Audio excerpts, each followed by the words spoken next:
감사합니다. 우리 고백하겠습니다. 하나님은 살아계십니다. 아멘.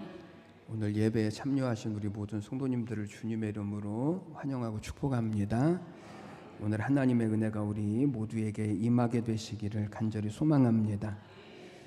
저희가 한 영혼씩 품고 전도를 하고 있는데 11월 세 번째 주일을 총동원 전도주일로 정했습니다. 이제 한 달 남았습니다. 어떻게 전도는 잘 되고 계십니까? 아멘 하셔야 될 텐데. 기도는 잘하고 계십니까? 만나고는 계십니까?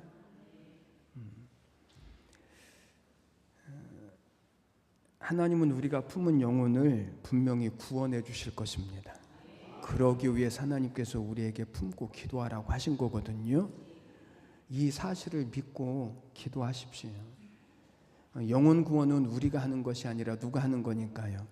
하나님이 하시는 거니까. 그럼에도 불구하고 한 영혼이 구원을 받는다라고 하는 것은요, 결코 쉽지가 않습니다. 그런데 하나님이 하시겠다라고 하면 되어지는 것입니다. 그 하나님의 약속을 믿음으로 붙들면 되어지는 것입니다. 오늘 본문 말씀은 큰 잔치의 비유라고 되어져 있는데, 마태복음에서 보면 이 큰 잔치의 비유를 이렇게 시작을 합니다.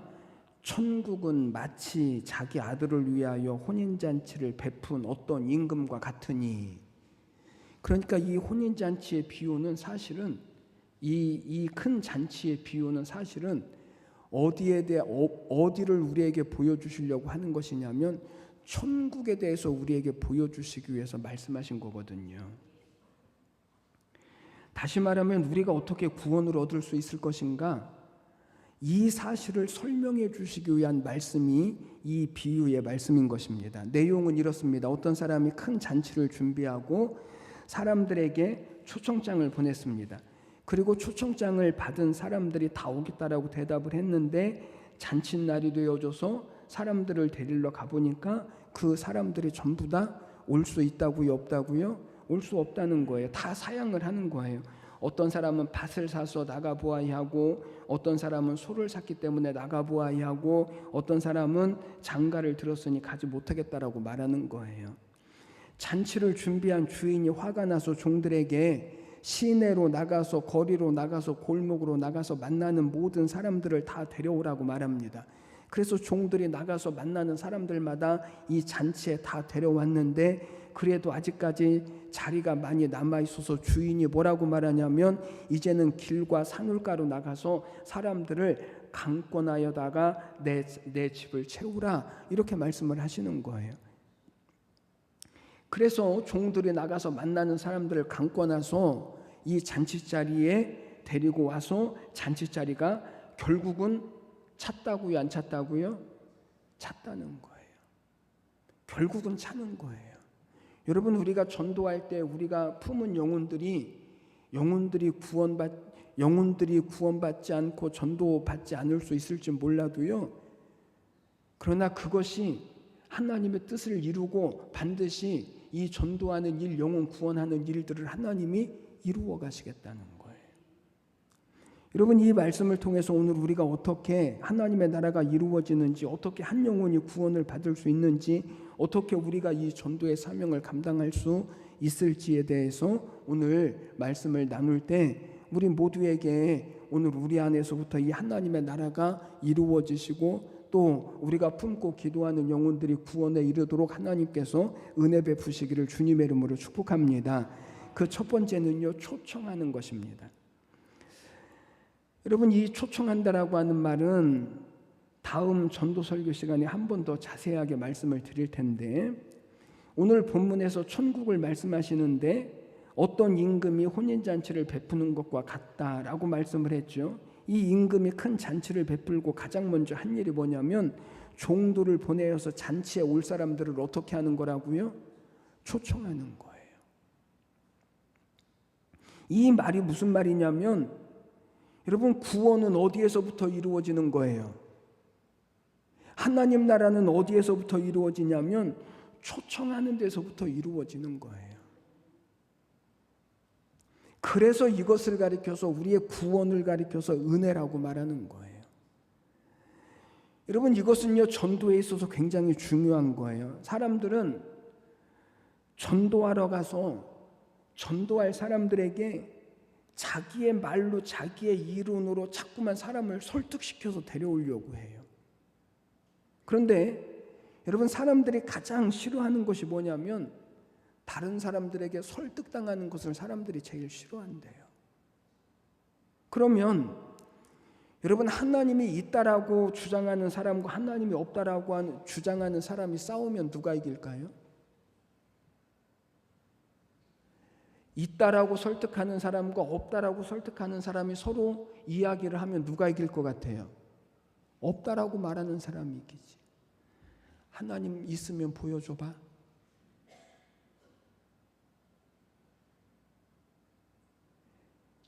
서로 싸우면 있다라고 주장하는 사람은요 반드시 져요.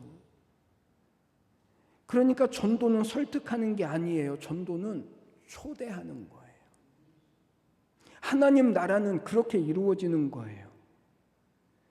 우리가 지금까지 전도할 사람을 위해서 품고 기도하고 그들을 만나고 섬기고, 그리고 이제 우리가 해야 할 일이 있는 건데 그것은 초청하는 거예요.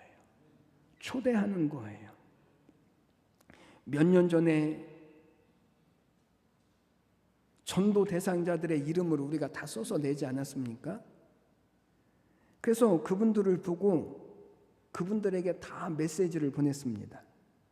2번에 나눠서 메시지를 보냈는데 그 첫 번째는 이것입니다. 사랑받기에 합당한 당신을 초대하려고 합니다. 살면서 사랑하는 사람이 함께한다라고 하는 것보다 행복한 일이 또 어디 있을까요? 사랑하는 당신을 초대하고 싶습니다. 멋져요, 안 멋져요? 오고 싶어요, 안 오고 싶어요?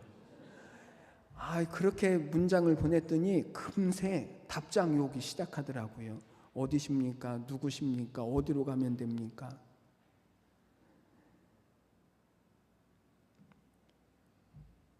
자기를 초대하기는 초대했는데 그런데 누군지 어디로 가야 하는지 궁금하니까 여러 사람들이 답장을 보냈습니다. 그래서 며칠 있다가 2번째로 몇 월 며칠 우리 교회에서 추수감사주일에 당신과 함께할 자리를 마련했습니다. 당신을 초대합니다. 그랬더니 답장이 하나도 안 와요.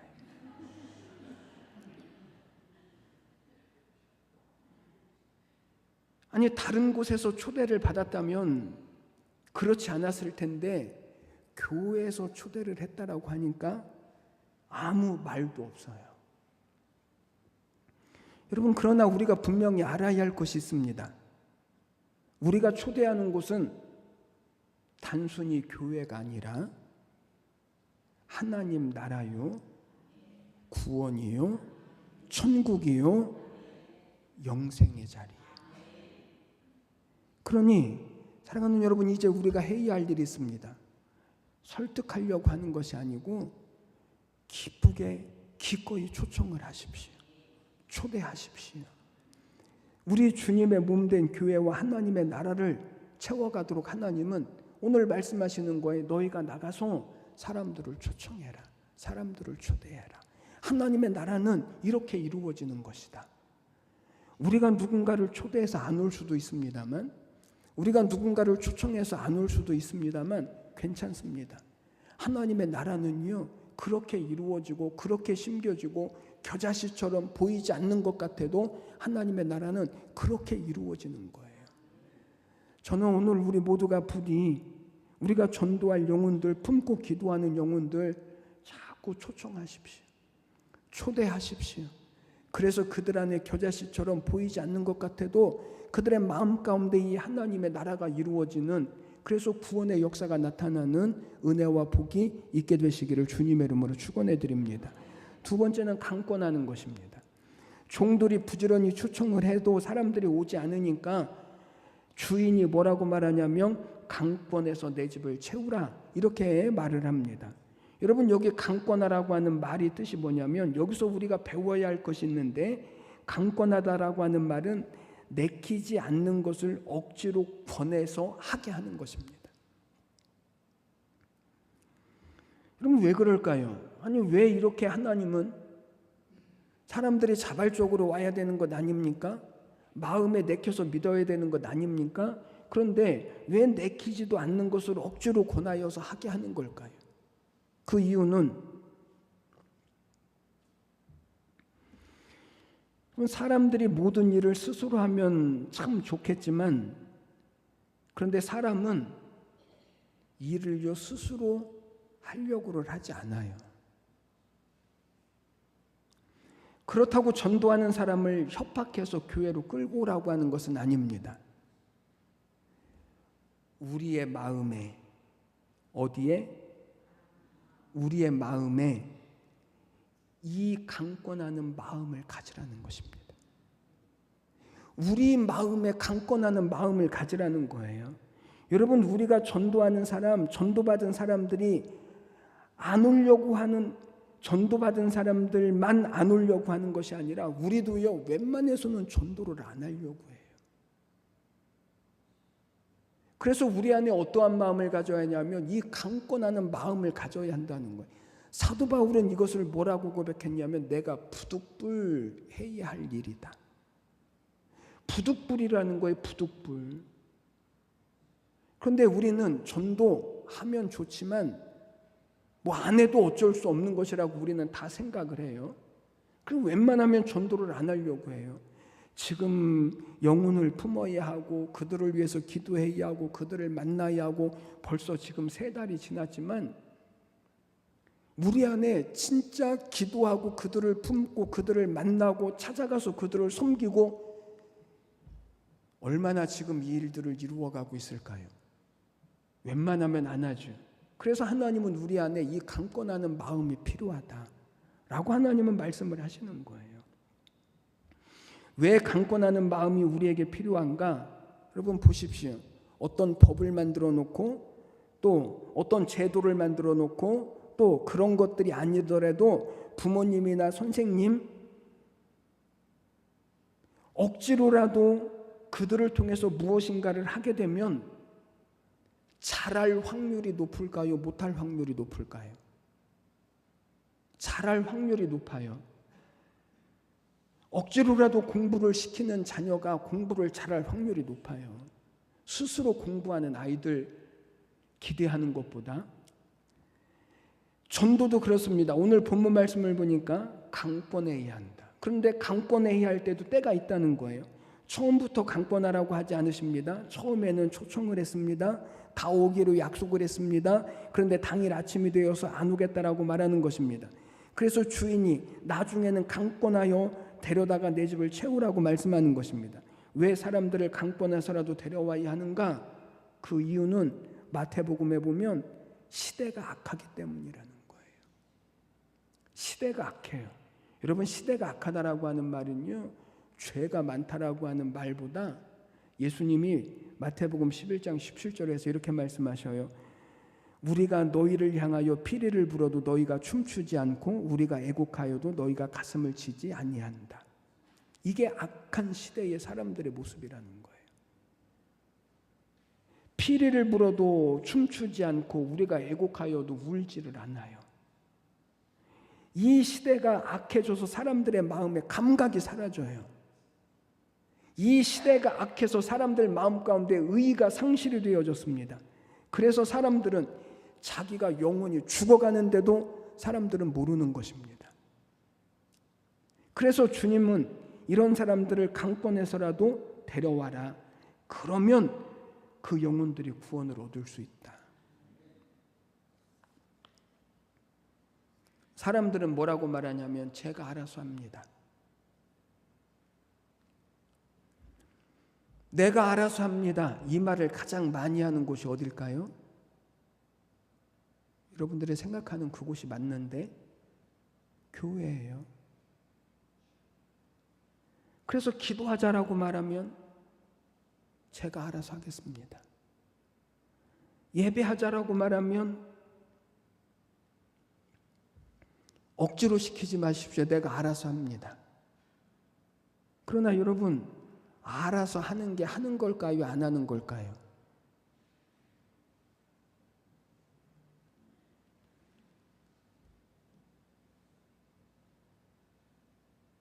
그래서 강권하는 게 필요한 거예요. 누가복음 5장 19절 말씀을 보니까 네 사람이 들것에 중풍병자를 데리고 예수님께로 나오죠. 사람들이 너무 많아서 예수님께로 갈 수 없으니까 예수님이 계신 그 지붕으로 올라가서 지붕에 구멍을 내고 예수님이 계신 곳으로 그 중풍병자를 달아내려요. 그런데 예수님이 그 사람에게 뭐라고 말씀하셨냐면 네 사람의 믿음을 보시고 중풍병자에게 이르시되 내 자리를 들고 걸어가라. 누구의 믿음을 보시고? 네 사람의 믿음을 보시고. 중풍병자가 구원을 받은 것은 중풍병자의 믿음이 있어서가 아니라 이 중풍병자를 데려온 네 사람의 믿음 때문에 중풍병자가 구원을 받았다는 거예요.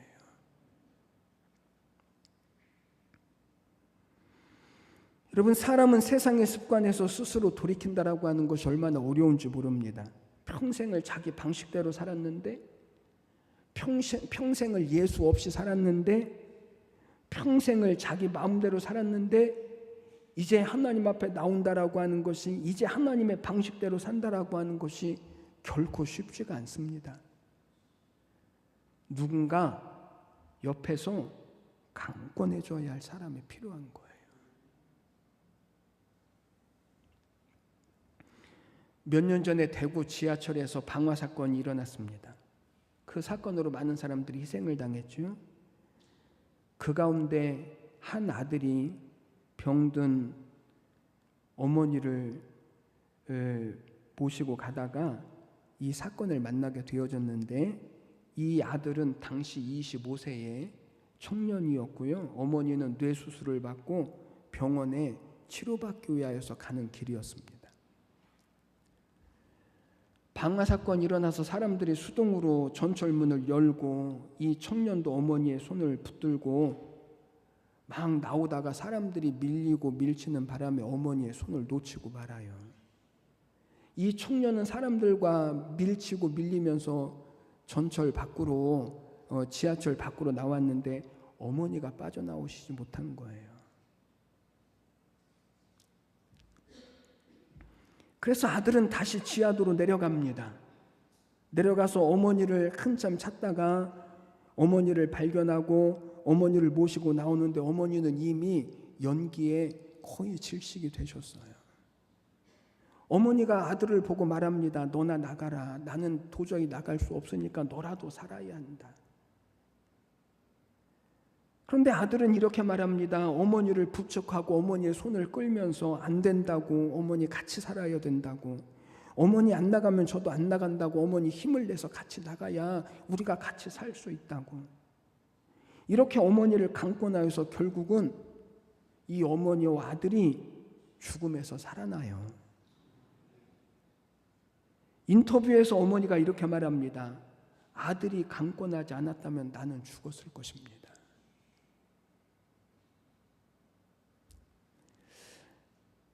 여러분, 우리가 영혼을 구원하는 일은요, 이거에 비교합니까? 영원한 멸망과 영원한 죽음의 자리에서 한 영혼이 우리에게 달렸는데, 여러분 정말 강권하셔야 합니다. 그것이 이 어머니를 살린 것처럼 그것이 우리가 품은 영혼들을 살릴 수 있는 길입니다. 알아서 한다고요? 사람은 알아서 할 수가 없어요. 특별히 영적인 일은 그래요. 그러니 사랑하는 여러분, 그냥 놓지 마시고 때가 되면 나올 것이라고 여기지 마시고요. 오늘 내 안에 강권하는 마음을 가지십시오. 그것이 하나님께서 영혼을 구원하는 방법이라는 거예요. 이게 하나님의 나라는 이렇게 이루어진다는 거예요. 세 번째, 나를 포기해야, 그래야 영혼을 구원할 수 있습니다. 고린도전서 9장 18절 말씀을 보니까 사도 바울이 이렇게 고백을 했습니다. 그런즉 내 상이 무엇이냐? 내가 복음을 전할 때에 값없이 전하고 복음으로 인하여 내게 있는 권한을 다 쓰지 아니한 이것이 내 상이다. 여러분, 우리가 받을 상이 무엇입니까? 하나님 앞에 우리가 받을 상이 무엇입니까? 복음을 전하기 위해서 우리의 권리를 포기하고 값없이 복음을 전한 것, 그것이 우리의 상이래요. 하나님이 우리에게 주실 상이 거기에 있대요. 여러분, 사도 바울이 포기한 권리가 뭐죠? 고린도전서 9장 말씀을 계속해서 보면 말합니다. 먹고 마실 수 있는 권리, 아내를 데리고 다닐 수 있는 권리, 일하지 않을 수 있는 권리, 생활비를 받을 수 있는 권리. 사도 바울은 로마의 시민권으로 태어나서 8일 만에 할례를 받았고 이스라엘 족속이고 베냐민 집하고 히브리인 중에 히브리인이고 율법으로는 바리새인입니다. 한마디로 말하면 머리 좋고 집안 좋고 권력 있는 이 사도 바울이 이 전도하는 것 때문에 자기가 가지고 있는 그 모든 엄청난 권리를 다 포기했는데 그것이 하나님께서 자기에게 주실 상인 줄 알았기 때문에 그렇다는 거예요. 여러분, 사람들은 사도 바울처럼 자기 권리를 포기하는 것을 사람들은 바보라고 말하지만 하나님은 그게 지혜래요.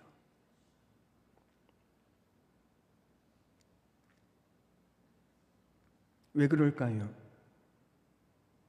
영혼 구원하는 것이 최고의 행복이고 최고의 축복이고 그것이 하나님이 우리에게 주실 상이기 때문에 그래요.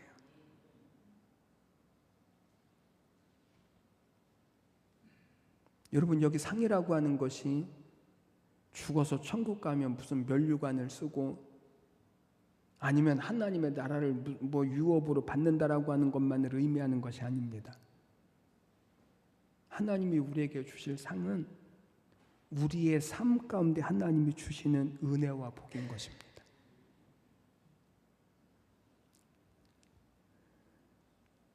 사람들은 다 행복을 누리기를 원해요. 행복 때문에 이 세상의 모든 삶이 이루어지는 거예요. 그런데 사람마다 행복을 느끼는 것이 다르고요. 나이에 따라서 행복을 느끼는 게 또 다릅니다. 갓난아기 때는 엄마만 있으면 행복합니다. 조금 자라서 유아기 때는요, 장난감만 있으면 행복합니다. 10대가 되어지면 자기 친구들, 또래가 있으면 행복하고요. 20대가 되면 사랑하는 연인이 있으면 행복합니다. 30대가 되면 일을 통해서 나를 발견하고 인정을 받고 싶어하고 거기서 행복을 느낍니다. 40대가 되면은 성취욕에서 행복을 느낍니다. 내가 열심히 일을 하고 내가 한 일에 대하여서 무엇인가 이루었다라고 하는 것에 대해서 행복감을 느낍니다. 50대가 되면 명예에서 행복감을 느낍니다. 다른 말로 말하면 자존심입니다. 자존심이 세워질 때 행복감을 느낍니다. 60대가 되면 건강에서 행복감을 느낍니다. 70, 80이 넘어가면 어디에서 행복을 느끼냐면 주로 먹는 것에서 행복을 느낀다고 그래요.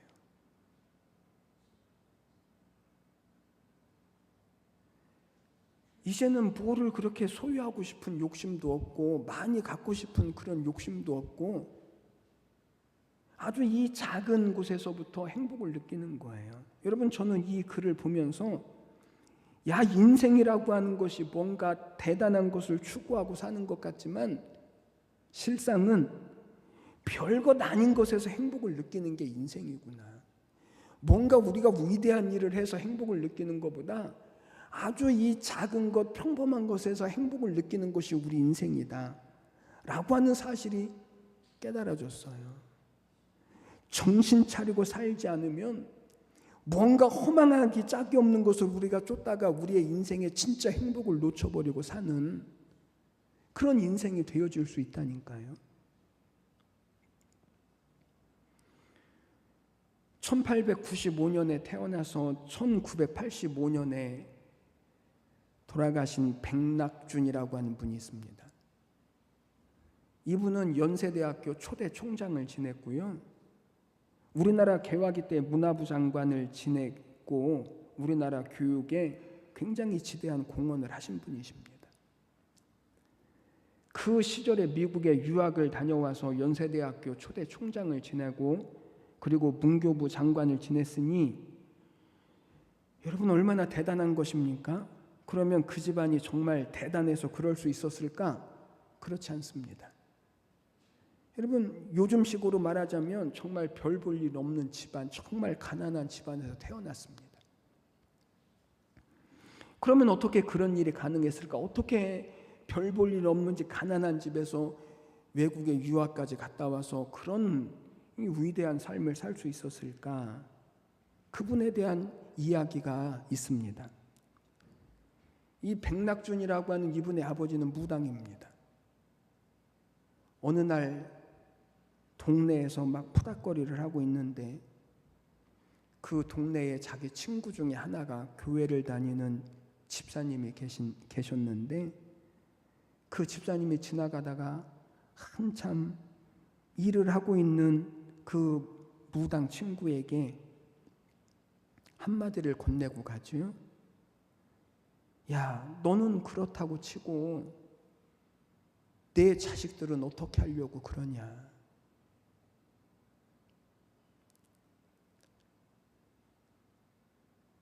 이 말을 들은 이 백낙준의 아버지가 막 버럭 화를 냈는데 그날 밤에 잠이 안 오는 거예요.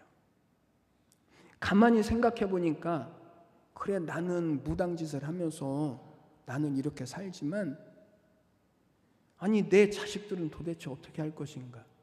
무당이라고 하는 것이 가문으로 내려오는 건데 아니 내 자식들도 무당을 하거나 틀림없이 미신을 섬기면서 살 텐데 도대체 내 자식들은 어떻게 할 것인가 라고 하는 생각 때문에 밤새도록 잠을 못 자는 거예요. 그리고 새벽녘에 마침내 결단을 했습니다. 안 하면 죽을 것 같이 붙잡고 있었던 이 무당을 그만두자. 내 때에서 그만두자. 그리고 온 가족이 예수를 믿자.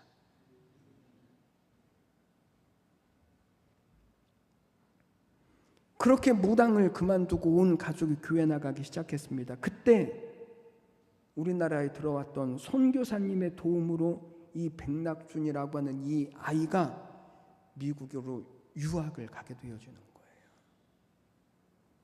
그리고 미국에서 공부를 하고 와서 백낙준이 된 거예요. 여러분 동네 친구가 했던 한마디 말, 너는 그렇다고 치고 내 자식들은 어떻게 할 거야? 이 한마디가 아무것도 아닌 것 같은 이 한마디가 지나가면서 던진 이 한마디가 한 사람을 바꾸고 한 가정을 바꾸고 백낙준과 같은 이런 훌륭한 인물을 배출해서 이 나라에 공헌을 하는 일들이 이루어지게 되어지는 거예요. 여러분 우리가 한마디 전도하는 것이 아무것도 아닌 것 같지만 그렇지 않아요. 지금은 열매가 보이지 않는 것 같아도 지금은 너무나 미미한 것 같아도 하나님의 나라는요 그렇게 이루어지는 거예요. 겨자씨처럼 이루어지는 거예요. 누룩과 같이 번지는 거예요. 여러분 전도하라고 하는 이 말을 오해하지 마십시오. 여러분의 권리를 빼앗고자 하는 것이 아니라 여러분의 시간을 빼앗으려고 하는 것이 아니라 하나님의 은혜와 복을 받는 삶, 하나님이 통치하시고 다스리시는 이 하나님의 나라를 이루어가는 삶이 여기에 있기 때문에 그런 거예요. 전도는요, 따라하겠습니다. 하나님을 가장 기쁘시게 하는 일입니다. 내 인생이 잘 되는 일입니다. 하나님의 보장을 받는 일입니다. 아멘. 한 달 동안 전도를 위해서 기도하시고 전도학으로 마음을 품으시고 작정된 사람을 만나시고 오늘 말씀과 같이 초대하시고 초청하시고 이것이 하나님의 나라를 그 10년 가운데 이루어가는 길인 줄 아시고 우리 모두를 통하여서 하나님께서 영혼 구원하시기를 기뻐하시는 이 하나님의 나라를 이루시고 오늘 우리 안에 하나님의 보장된 은혜와 약속과 그리고 승리를 이루어 가시는 우리 모두가 다 되시기를 주님의 이름으로 간절히 축원해 드립니다. 기도드리겠습니다. 하나님 아버지 은혜와 사랑을 감사합니다. 하나님, 오늘 우리 교회가 영혼들을 품었습니다. 주님 앞에 그들을 올려드렸고, 하나님, 저희들이 마음으로 기도하고 하나님, 그들을 찾아가서 섬기고 사랑하며 이제 하나님, 저희들이 그들을 초청하고 초대할 것입니다. 하나님의 나라가 처음에는 미미한 것처럼 보여도 하나님의 나라는 결코 반드시 이루어지실 것임을 하나님이 말씀하셨으니, 하나님, 오늘 이 교회가, 우리 성도들이 이 하나님의 나라의 은혜를 이루어가게 하여 주시옵시고, 하나님의 기쁨이 되며 하나님의 보장을 이루며 하나님의 선한 역사를 이루어가는 통로로 쓰임받게 하여 주시옵소서.